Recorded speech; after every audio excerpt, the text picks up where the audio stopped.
Hi friends, mummy అయితే మాకోసం గుంట పునుగులు చేస్తుంది. సో దాంట్లోకి ఆనియన్ పచ్చిమిర్చి వేస్తుంది. ఆనియన్ వేసింది.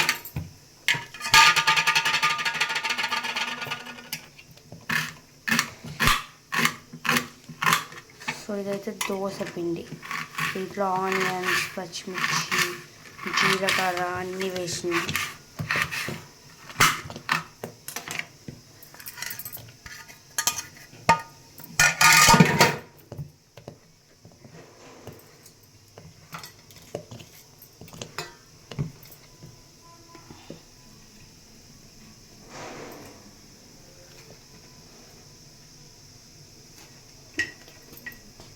టెక్స్చర్ అయితే చాలా థిక్గా ఉంది.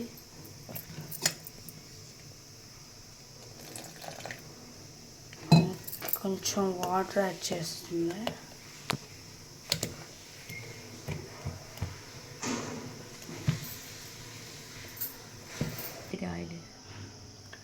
ఫస్ట్ అయితే అన్నిట్లో కొంచెం కొంచెం ఆయిల్ యాడ్ చేసుకుంటుంది.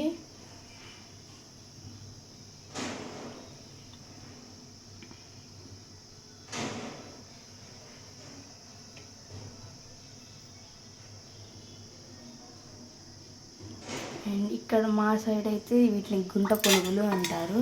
అండ్ మా మమ్మీ చెప్పింది గోదావరి అటు సైడ్ అయితే వీటిని పొంగడాలు అంటారంట. అండ్ ఇంకా బజ్జీ కూడా అని అంటారంట. మీరేమంటారో కమెంట్ చేసేయండి.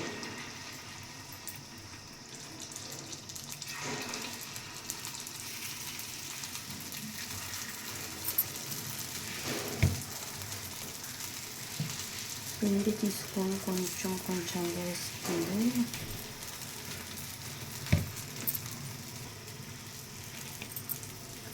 ఫుల్గా వేయకూడదంట. ఫుల్గా వేస్తే అది పొంగుతాయంట.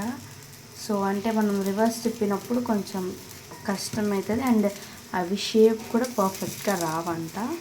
సో అందుకే ఫుల్గా వేయకుండా ఇక్కడ కొంచెం కొంచెం గ్యాప్ ఇచ్చి వేసుకుంటుంది.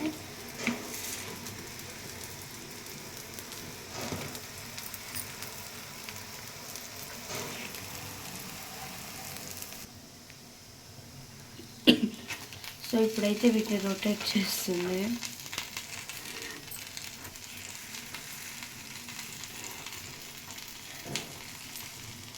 అంటే మధ్యలో కొంచెం ఫ్లేమ్ ఎక్కువ ఉండిద్ది కాబట్టి మధ్యలో కొంచెం కలర్ ఎక్కువ వస్తాయి, అంటే ఎక్కువ రోస్ట్ అవుతాయి.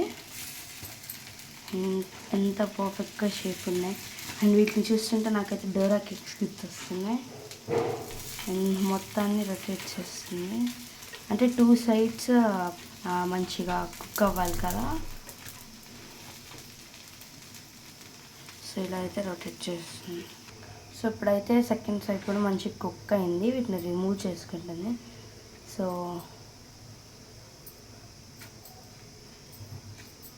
అట్లా చూసుకోవట్లే మనం సెకండ్ సైడ్ కుక్ అయిందా లేదా అని చెప్పేసి. అండ్ ఇదైతే కుక్ అయిందనమాట పర్ఫెక్ట్గా.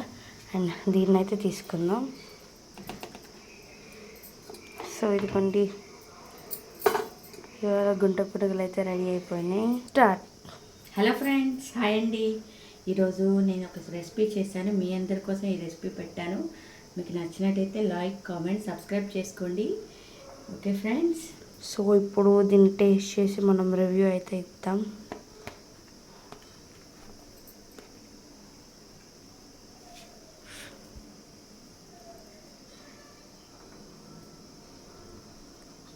అండ్ దీంట్లోకి అయితే ముందుగా అయితే అమ్మ చేసిన అల్లం పచ్చడి అయితే ఎంచుకుంది. సో ఈ గుంట పునుగుల్లోకి అల్లం పచ్చడి అయితే చాలా బాగుంది. అండ్ లోపల కూడా చూసారా చాలా పర్ఫెక్ట్గా అయితే కుక్ అయింది. అండ్ ఇదైతే చాలా బాగుంది. అండ్ మీకు నచ్చినట్టయితే కమెంట్ చేయండి. అండ్ దీన్ని మీరేమంటారో కూడా కమెంట్ చేయండి. Bye guys.